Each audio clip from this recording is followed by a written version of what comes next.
Hello everyone, welcome back to yet another video. In previous videos I've talked about the army sizes of Gondor, Rohan and the Dwarves of Erebor, so it only makes sense for another video. This time, how strong were the elves during the War of the Ring? Now, I'll admit this video was a lot tougher to do than my previous videos. I had to go through the appendices, I had to go through the unfinished tales, and I even had to go through one of Tolkien's letters that he wrote to a fan. It took me a while to finally come to a conclusion that I was happy with, and I hope you'll be happy with it too. So without further delay, let's dive into the video. So first, a little bit of background as per usual. The Elven race in Middle-earth is absolutely in their twilight years during the Third Age. The dominion of men is approaching fast, which means, rather sadly I might add, that the future of Middle-earth is a future without the other races. As a result, the exodus of elves into the uttermost west has picked up pace during the Third Age, and this pace only increases as the darkness once again starts to appear in the east. Most of these elves that sail into the west are Noldor and Sindar, those who fought against Morgoth in the First Age, whereas most of those who remain are actually Sylvan elves, elves who never actually crossed the Misty Mountains during the First Age. By the end of the Third Age, only 4 Elven realms remain, and only one of them is actually being ruled by a king. And in these realms, there are fewer elves than there are men in Gondor, a single human kingdom in a state of decline. That should give you an idea that the numbers we'll be working with are quite small. So let's start with Lindon, the westernmost of the Elven realms. In the Second Age, Lindon was the Elven kingdom ruled by Gil-galad, and home to many Sindar and Noldor, but Gil-galad died during the War of the Last Alliance, leaving Círdan as lord. Now, Lindon actually played an important role in the middle years of the Third Age, aiding Arnor extensively against Angmar, all the way until Angmar's destruction. However, after that, Lindon plays a very minor role in the Third Age, serving mainly as a temporary home for elves who are planning to sail into the west. I actually think Lindon would be the second most populous of the Elven realms, but I also believe that Lindon's population is mostly made up of 2 kinds of people: mariners or shipwrights, and temporary residents who are only staying a short while before sailing into the west. These people are warriors, and I suspect many of the warrior-type elves who are planning to stick around and fight Sauron aren't residing in Lindon, as Lindon is the Elven realm that is furthest from Sauron and probably one of the safest places in Middle-earth. Those warriors who fought against Angmar either died in those wars, have already sailed into the west, or perhaps migrated to the east. Either way, there isn't any fighting to be done in or around the lands of Lindon by the end of the Third Age. This leads me to my estimate: 1,500 to 2,000 warriors, and I suspect that many of these warriors double as mariners or shipwrights. Moving east, we have Rivendell, or Imladris. Now, Rivendell was once quite an important place, but its importance has dropped off during the latter years of the Third Age. Now, we know that Rivendell was never described as a city or even a town. It was always described as a refuge nestled in a hidden valley, and the last homely house, whilst big, was just a house, realistically. So Rivendell isn't a big place. By the end of the Third Age, it serves as a stopping point for travellers, a home for Elrond's household, and a refuge for the Rangers of the North. So not many elves live there. In fact, at the Council of Elrond, Elrond himself specifically mentions that he does not have the strength to resist Sauron. And he also includes Lindon and Lothlorien in that count too, so keep that in mind. Given the descriptions we receive of Rivendell, I highly doubt more than 1,000 elves dwell there, and it's very likely much less than that. Given that number, I suspect the number of warriors in Rivendell would number no more than 300, and very possibly less than that too. Either way, Rivendell without a doubt is the smallest of the Elven realms. Crossing the Misty Mountains, we arrive at Lothlorien. Now at first, I was sure that Lothlorien must be the strongest of the Elven realms. After all, they resisted 3 separate attacks from Dol Guldur, and that actually led the assault on Dol Guldur itself. However, readings in the unfinished tale have made me doubt that. Firstly, the army from Dolorean that marched off to fight Sauron during the War of the Last Alliance is described as being smaller than the army from Greenwood. What's more is that Lothlorien's population was a mix of Sindar, Noldor, and Sylvan Elves. Now obviously, many of the Noldor and Sindar have sailed into the west, but in Lorien's case, so do many of the Sylvan Elves, as Edelond, an abandoned elven port in Gondor, served as their chief haven until around the year 2000 of the Third Age. Shortly before that, many Sylvan Elves actually fled Lothlorien when the Balrog awoke in Moria. So, like the other Elven realms, Lothlorien has actually leaked numbers during the Third Age. So how did Lothlorien hold against Sauron?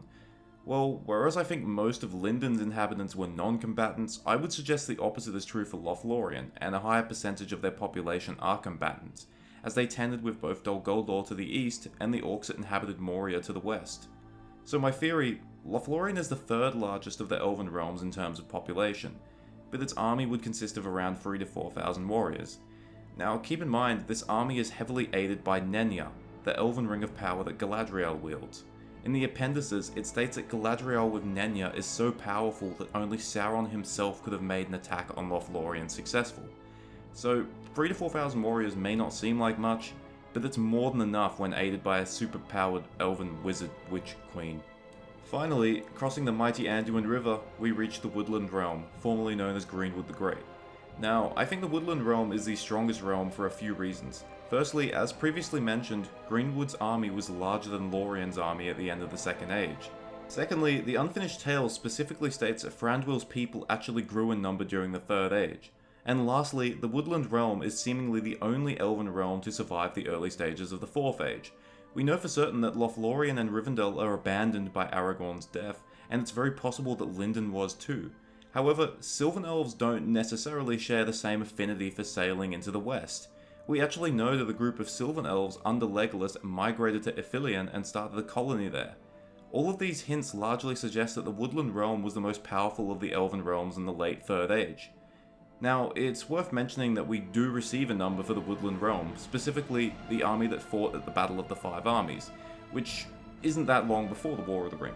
This army numbered 1,000 Elven spearmen and several hundred archers.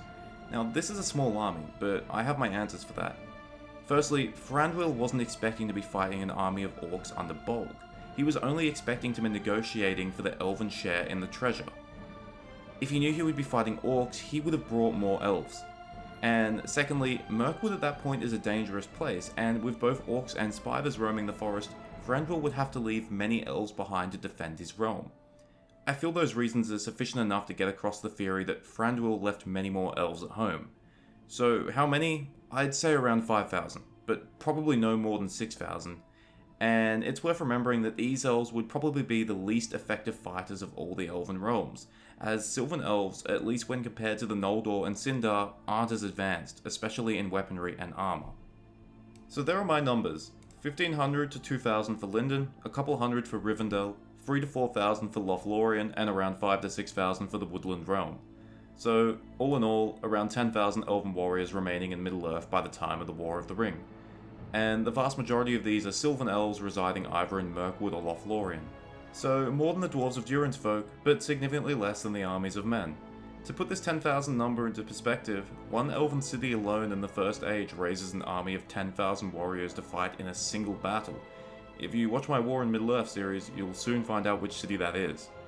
It just goes to show how diminished the elves were in Middle-earth during this time, and it really does reinforce Elrond's statement that the elves did not have the strength to fight Sauron anymore. They could help, but it would have to be men that would lead the charge. There could be no second last alliance, which actually doesn't really make sense. But anyway, there could be no repeat of the last alliance, because there weren't really enough elves to make an alliance. All they could do was defend their already diminished homelands. Now, before I go, I want to talk a bit about sourcing and mistakes that can be made, and this will kind of give some of the background on my research.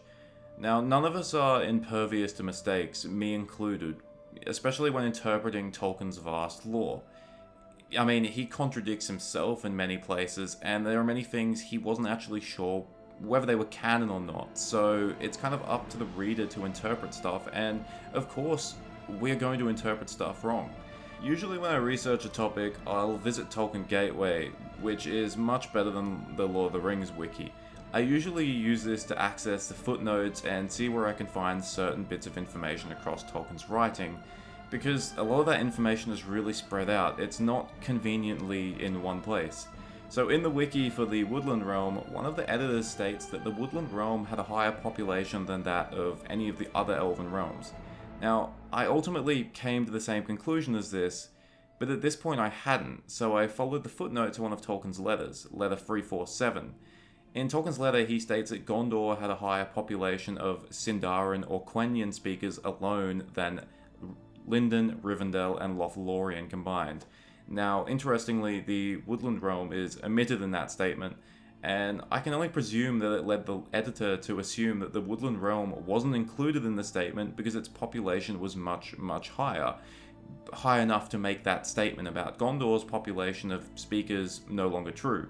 The only issue with that assumption is that the Elves of the Woodland Realm spoke a dialect of Sylvan Elvish, not Sindarin or Quenya. They weren't included in that statement by Tolkien because their population was higher, but because they didn't actually speak the same language. Now, like I said, I ended up coming to the same conclusion, but I just wanted to point out how easy it is to misinterpret Tolkien's writings. This is just a cool thing I wanted to share. So, thanks for watching. I hope it answered some questions. Feel free to ask more questions, I'm always glad to answer.